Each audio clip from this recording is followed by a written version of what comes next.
function research in Wuhan, but your repeated denials have worn thin, and a majority of Americans, frankly, don't believe you. Even the NIH now admits that EcoHealth Alliance did perform experiments in Wuhan that created viruses not found in nature that actually did gain in lethality. The facts are clear. The NIH did fund gain-of-function research in Wuhan, despite your protestations. You can deny it all you want, but even the Chinese authors of the paper, in their paper, admit that viruses not found in nature were created, and yes, they gained in infectivity. Your persistent denials, though, are not simply a stain on your reputation, but are a clear and present danger to the country and to the world. As Professor Kevin Esvelt of MIT has written, gain-of-function research looks like a gamble that civilization can't afford to risk. And yet here we are again, with you steadfast in your denials. Why does it matter? Because gain-of-function research with laboratory-created viruses not found in nature could cause a pandemic even worse the next time. We're suffering today from one that has a mortality of approximately 1%. They're experimenting with viruses that have mortalities of between 15 and 50%. Yes, our civilization could be at risk from one of these viruses. Experiments that combine unknown viruses with known pandemic-causing viruses are incredibly risky.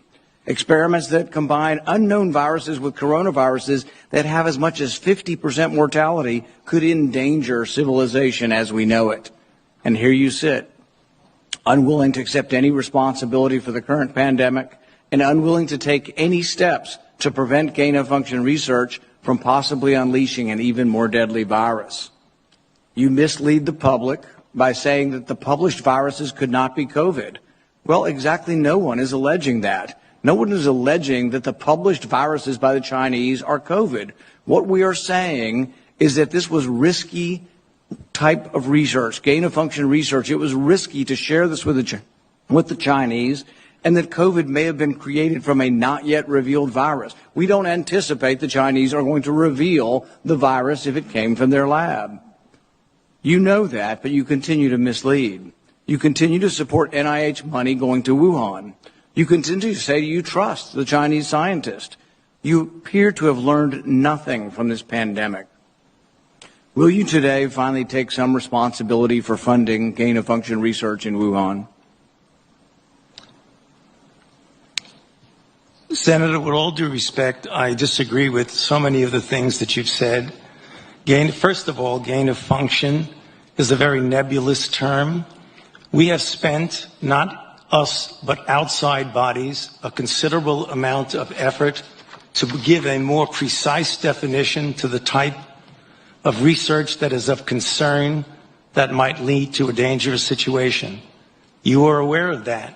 That is called P3CO. We're aware that you deleted gain-of-function from the NIH website. Well, I can get back to that in a moment if we have time. But let's get back to the operating framework and guide rails of which we operate under. And you have ignored them.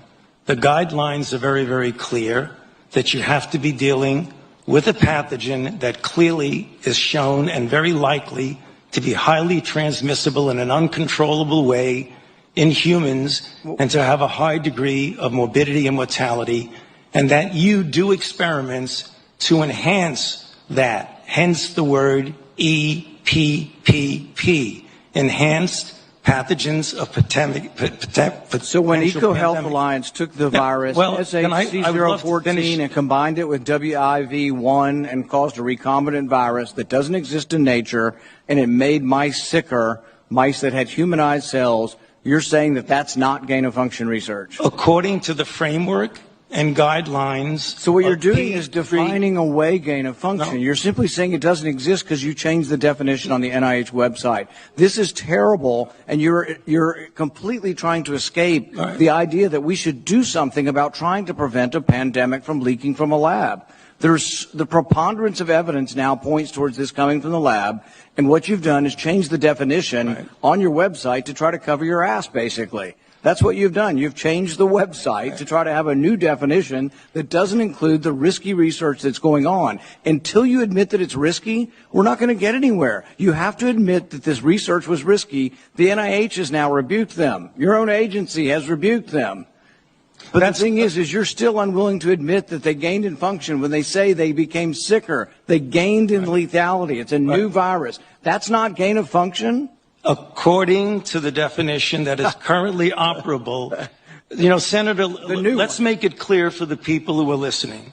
The current definition was done over a 2 to 3 year period by outside bodies, including the NSABB, 2 conferences by the National Academy of Science, Engineering, and Medicine on December 2014, March 2016.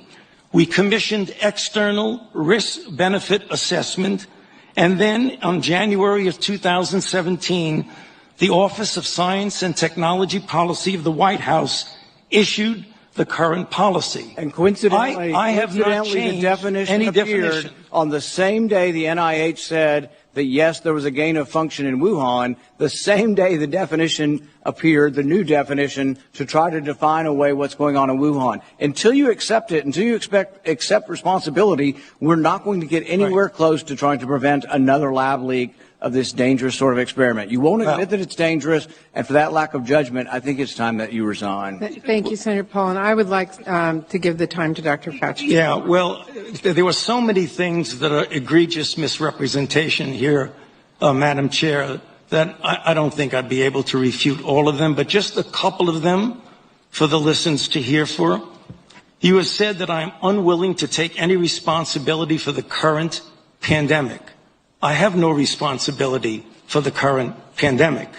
The current pandemic, okay? Number 2, you said the overwhelming amount of evidence indicates that's a lab leak. I believe most card-carrying viral phylogenists and molecular virologists would disagree with you that it is much more likely, even though we leave open all possibilities, it's much more likely that this was a natural occurrence. Third, you say we've tested 80,000 animals and no animals have been found with COVID. Senator Paul, the time is set for. And third, you made a statement just a moment ago that's completely incorrect, where you say we continue to support research at the Wuhan Institute of Virology. You proved it in August of last year. No, your statement says, quote, I wrote it down as you were writing.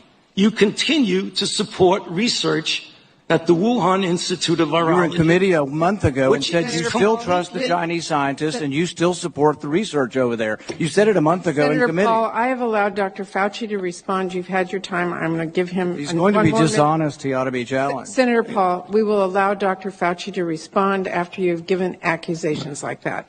Dr. Fauci. Well, I don't have any more to say except to say that, as usual, and I have a great deal of respect for this body of the Senate, and it makes me very uncomfortable to have to say something, but he is egregiously incorrect in what he says. Thank you. History will figure that out on its own. So we will turn to Senator Hassan. Thank you. Thank you, Madam Chair and Ranking Member Burr. I want to thank all the witnesses, too, for being here today.